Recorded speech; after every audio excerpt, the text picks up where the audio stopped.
اللہ تو صرف اپنے بندوں سے چاہتا ہے کہ وہ مجھ پر پختہ یقین رکھ لے، اور اس یقین کے راستے پر لانے کے لیے وہ تمہیں مختلف راستوں سے گزارتا ہے۔ پھر وہ رب تمہارے یقین کو دیکھ کر تمہیں نواز دیتا ہے دنیا سے تھکا کر۔ وہ آپ کو یہی بتانا چاہ رہا ہے کہ بتا کون ہے تیرا میرے سوا، کون سمجھتا ہے تیرا درد میرے سوا۔ لوگوں پر بھی تو اندھا بھروسہ کر لیتے ہو نا، پھر اس رب پر بھروسہ نہیں کر سکتے کیا؟ اللہ پر یقین کرنے سے تو وہ بھی مل جاتا ہے جو آپ نے کبھی مانگا ہی نہیں، تو یقین رکھو اس پر، وہ بھی مل جائے گا جو آپ کب سے مانگ رہے ہو۔ اگر اس نے تمہاری من پسند چیز تمہیں نہ دینی ہوتی تو وہ خود کیوں کہتا کہ مانگو مجھ سے میں تمہیں دوں گا؟ اگر تم اسے دیکھو نا جو اللہ نے تمہیں دیا ہے تو تم کبھی بھی اس کے لیے پریشان نہ ہو جو ابھی تم مانگ رہے ہو، کیونکہ جس نے بن مانگے اتنا کچھ دے رکھا ہے، پھر وہ کیسے وہ دعائیں نہیں قبول کرے گا جس کے لیے تمہارا دل سجدوں میں روتا ہے۔ اللہ کے منصوبے ہمارے گمان سے باہر ہیں، آپ سوچ بھی نہیں سکتے کہ آپ کا رب کیا کچھ کر سکتا ہے۔ وہ ایک لمحے میں آپ کی زندگی کے صفحات آپ کی حمایت میں پلٹ سکتا ہے۔ آپ کی زندگی جو ابھی الٹ پلٹ ہوئی پڑی ہے وہ اسے ترتیب دے کر سیدھا کر سکتا ہے۔ تو پھر آپ اتنے گھبرائے ہوئے کیوں ہیں؟ کیا آپ کو اپنے خالق کے وعدوں پر یقین نہیں ہے؟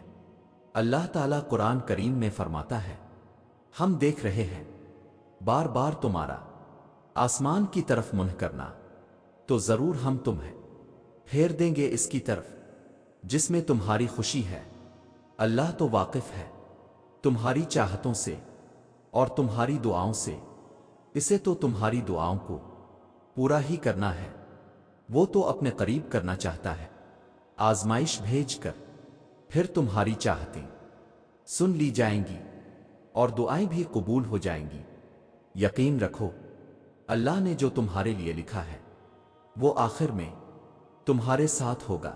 پھر لوگ جتنی بھی رکاوٹیں کھڑی کر لیں، پھر نصیب جتنی بھی کوششیں کر لے، لوگوں نے کہا وہ چیز تمیری مقدر میں نہیں اور تم نے مان لیا، کیا تم نہیں جانتے دعائیں مقدر کے لکھے کو بھی موڑ دیتی ہے؟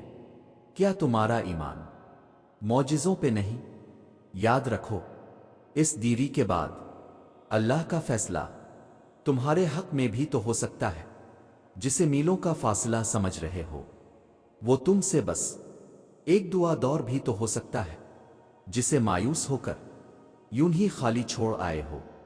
مقدر کے اس صفحے کو دعا سے بدلنے کا اختیار تمہارے ہاتھ میں بھی تو ہو سکتا ہے، جس کے چھن جانے پر اللہ سے روٹھے بیٹھے ہو۔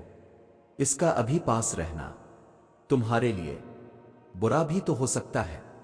کیا پتا اللہ نے تمہاری من پسند چیز صرف ازمائش کے لیے دور کی ہو، تم سے اس انتظار کے بعد تمہارا مانگا ہوا ہی تمہارے نصیب کا حصہ بھی تو ہو سکتا ہے۔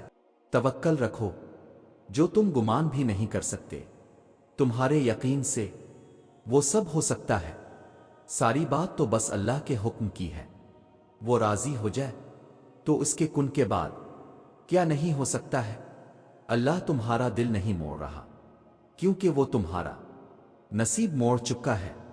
جن دعاؤں پہ تم وسوسوں میں پڑے ہو اللہ تو وہ دعائیں پہلے سے ہی قبول کر چکا ہے، بس ایک التجا اور پھر وہ حکم کن فرمائے گا، اور کوئی بھی اس کا حکم ٹال نہیں پائے گا۔ جب تمہارا یقین اللہ ہے تو تم انجام کا سوچ کر مایوس کیوں ہوتے ہو؟ وہ جانتا ہے کہ تمہارا دل ٹوٹ گیا ہے، وہ جانتا ہے کہ بے شمار ذروں میں تم بکھرے ہوئے ہو، وہ جانتا ہے کہ تمہاری ذات بے ترتیب ہو گئی ہے، وہ تمہاری مسکراہٹوں سے لے کر تمہارے آنسوؤں کے پلکوں میں ضبط ہو جانے تک سب کچھ جانتا ہے۔ وہ تو ان چیزوں سے بھی باخبر ہے جن کا علم بھی